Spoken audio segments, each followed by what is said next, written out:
Let's talk about active funds versus passive funds. They say that 95% of active funds fail to beat the comparable tracker.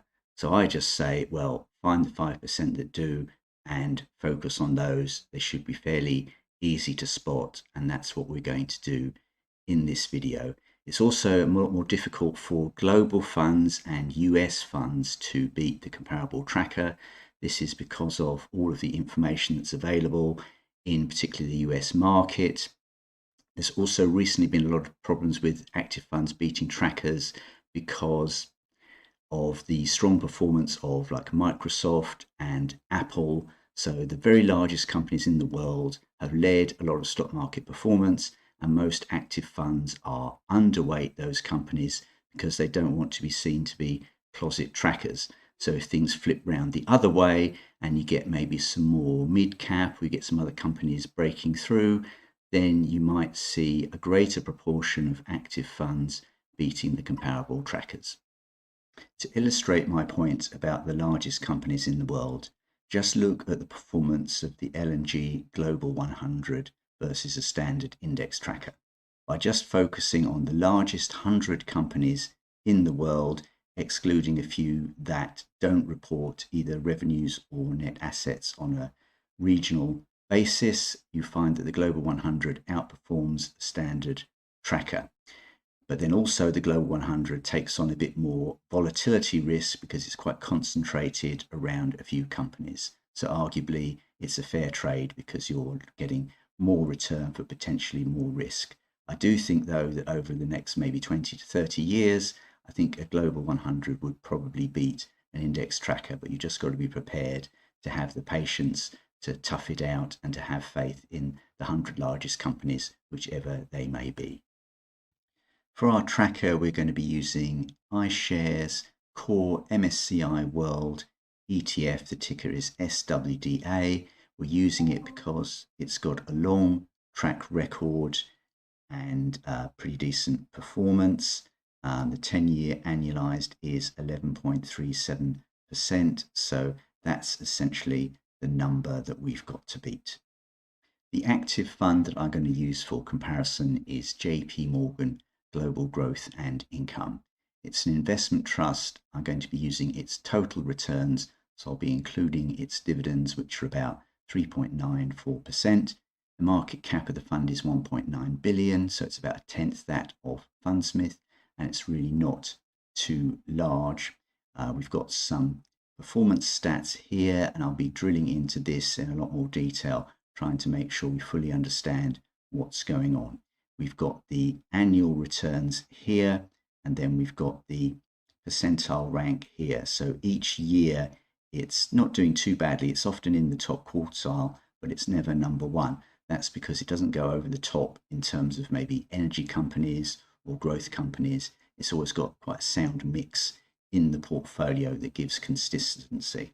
So what we're going to be trying to do is look at this percentile rank here, number one across 3, 5, and 10 years. And specifically, we're going to be drilling into this total return in percent, 13.71 annualized over 10 years, which is greater than that of the comparable index tracker. The Association of Investment Companies website has some great data performance of investment trusts. So here for JGGI, we've got 262% total return, which is share price growth and dividend growth. And then as we scroll down here, we've got the graph of it all, and then we've got the 262%.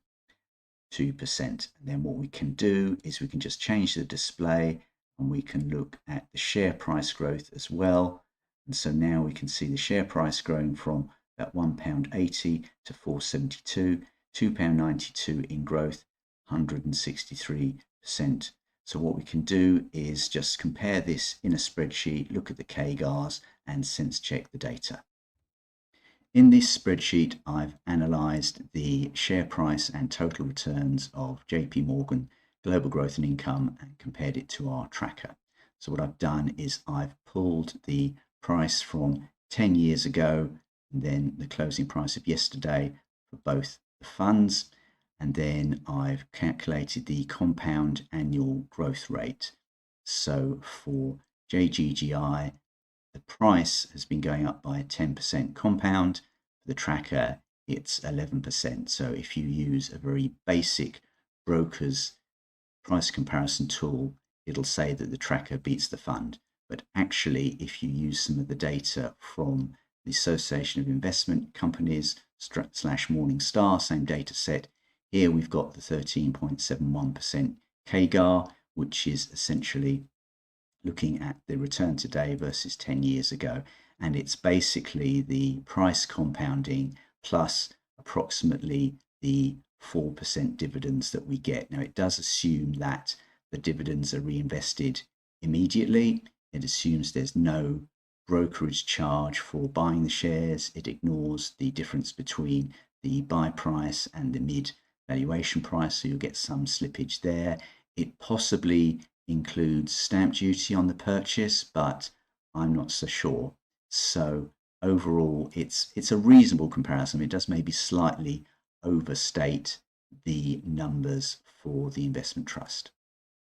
I've downloaded the portfolio of JP Morgan Global Growth and Income from its website, and we've got all the companies here. Microsoft #1, Amazon, United Health, Nvidia. So we've got some quite interesting companies here. We've also got Uber, so maybe some slightly higher risk, slightly dodgy companies, but there you go, you can't have everything.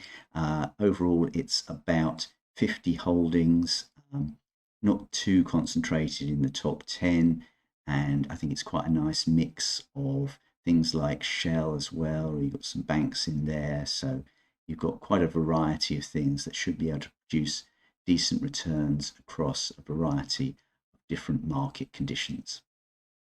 So clearly, past performance does not guarantee it will be repeated in the future.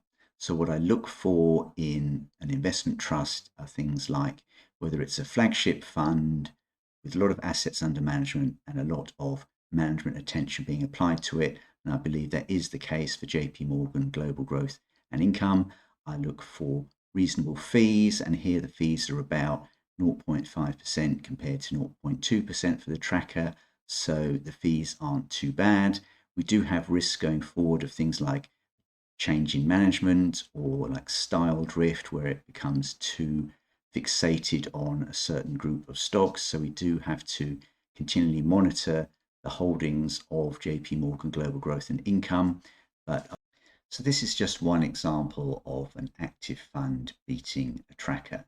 And there's lots more. If you check out the videos on my YouTube channel, you can easily find them. And give the video a like, let me know your comments, subscribe, and I'll see you next week.